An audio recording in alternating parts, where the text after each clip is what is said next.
Stonepunk, a world where the modern meets with the exotic and primitive. A revolutionized take on Neolithic technology with its magical world built on bone, rock, and fire.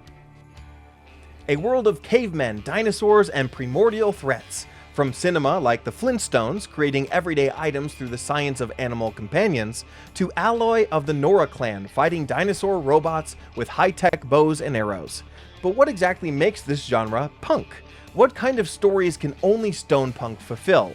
How far can we push it? And what resources can we gather to inspire our own storytelling and tabletop role-playing games? Well, this is the Cleric Corner, and here we will answer those questions in our exploration of one of many punk genres. If you want to see other punk and genre exploration videos, check out the playlist here. And subscribe to get alerted for future videos. Stay until the end of this one, and you'll get something for free on me, as always. But let's get into it.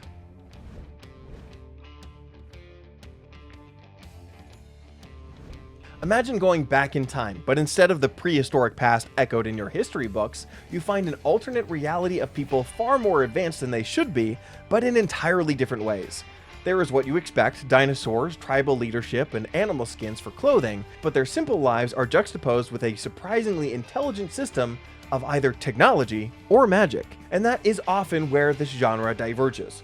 Where in one corner you almost have a science fiction vibe, but instead of electricity and metal you have fire and rope, where pulleys, wheels, and dino power are tools that accomplish surprising feats of engineering.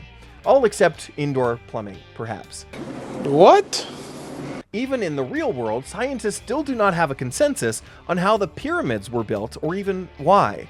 How did they heft 6 million tons of material from hundreds of miles away, then raise them up 500 feet with nothing but wheels and rope? Or how did the Aztecs carve stone so perfectly that not even a needle can fit between them? Scientists can't even duplicate it with lasers today. But in the complete opposite corner, there is the fantasy element of Stonepunk, where the magic systems revolve around ancestral magic, the power of primordial gods, spirituality, and shamanistic wisdom. Systems that can explain what modern-day scientists cannot. Unlike Aetherpunk, however, where magic is known and measured, magic in this genre is still a mystery, often low magic without known or set rules. However, there is a third avenue of Stonepunk where neither of these things are represented. Instead of technology or magic, you have other anachronisms. Anachronism. Anachronism meaning the thing belonging or appropriating a time period other than what it currently exists in. A modern person wearing a corset would be anachronistic apparel, for example. But the anachronisms for Stonepunk could be modern societal issues, like in George of the Jungle, or modern music, like in Brother Bear, or even modern architecture, like in the Planet of the Apes. As you might expect from these examples, Stonepunk doesn't necessarily have to be set in the past. George of the Jungle, while arguably not a Stonepunk character, is pulled from his Flintstone-esque technology into the modern world. Planet of the Apes is set in the far future where the anachronism is technically in the past. But even with these what I would consider edge case examples, the result and purpose of Stonepunk remains the same, to combine in some ways the past and the future together, with a focus on the primitive. It doesn't even need to include dinosaurs, as you can focus your stories on Neanderthals, but also ancient Neolithic, Native American, or Polynesian cultures, among others.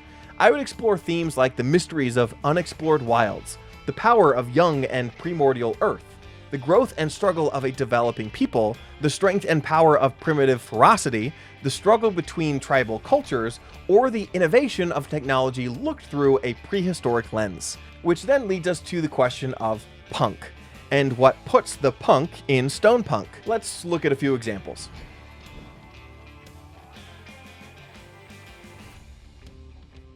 Punk is considered, in most cases, a societal critique, a push against cultural and societal norms. In the game Horizon Zero Dawn, Alloy questions the traditions of her tribe, rebels against the history that she was taught, and sets out on her own to discover the truth behind her people's story.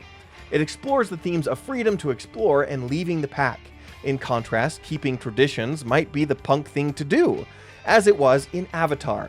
Jake Sully fighting for the cultures and traditions of the Na'vi, protecting his family unit with Stone Age technology against the technology of man. His journey was accepting the power of these familial traditions and truly living them, becoming one with the creatures around him. In the anime Dr. Stone, all of humanity was petrified in stone and wakes up to a second Stone Age. Some try to accept their new life, while others, including our protagonist, fight to rebuild civilization back to what it once was. So Stonepunk can be for or against technology. However, we can look at the story like 10,000 BC, a movie where our protagonist must fight to free his beloved by rebelling against a slaver culture whose leaders claimed to be a god, ultimately revealing the god's mortality after teaming up with other tribes who were affected by the slavers' evil. Culture versus culture is also prevalent in the story of Far Cry Primal, where instead of slavers, cannibals are the main threat. But where Stonepunk might not include culture wars or the dismantling of false gods, it may be fighting against the chaos of nature itself. Like in Monster Hunter World, their task is to stop a supervolcano monster from destroying their world and must drive it into the ocean to create a new aquatic ecosystem. And in my experience, this is huge in Stonepunk. The audacity to face nature itself, or the gods that represent them. This is punk. So it's possible that Moana fits into that genre as well. Did not see that coming. But now that we know how to include punk into our stories, let's look at some other prehistoric inspiration. In the realm of media, you might find inspiration in some other movies like The Land of the Lost with Will Ferrell, Journey to the Center of the Earth, the movie 65 with Adam Driver, Quest for Fire, The Land That Time Forgot, Genndy Tartakovsky's Primal TV show, The Croods, Ice Age, Early Man, Year One, or one that takes me back to my childhood, Gilligan's Island. In the video game realm, aside from what we have already covered, you have the rest of the Monster Hunter series to get inspired from, or Primordial, War Party, Ark Survival, Valheim, or the Roots of Pacha farm sim game. If you're more of a reader, you could try books like West of Eden, the Earth's Children series, The Reindeer People, God Mazinger, The Mammoth Stone, Pillar of the Sky, or the Dinotopia series, which also has film and TV adaptations, but there are also many, many other examples. If you are here solely for tabletop games like Dungeons & Dragons, the Dark Sun setting was actually recommended as a Stonepunk reference. While I originally thought it was more of a Mad Maxian dark fantasy, I could see it, so I'm including it here.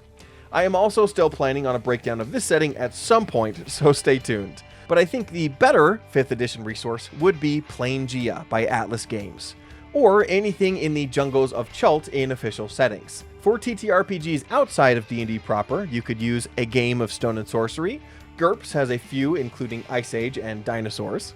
Worm by Chaosium. Hollow Earth Expedition, though that one's a little bit more pulpy. And Cave Master is another one where you can actually use pebbles instead of dice. But as a thank you for staying to the end of the video, there will be a free tabletop adventure in the description below for you to all enjoy for free. A prehistoric adventure of gathering dinosaur parts to appease a tribe prince. If you like that, you can find a plethora of additional D&D content and other perks on my Patreon, including a beautiful PDF version of the adventure below. If there are other resources that I missed in RPGs, books, or movies, or anything else, make sure that you comment them below for others to reference. And while you're there, let me know about your Stonepunk stories or what I should go over next, and subscribe to see it. If you're looking for a more high magic future, check out my Aetherpunk video, or explore the magic of green energy in my Solarpunk breakdown. Until then, go out there and make your worlds a better place. See ya.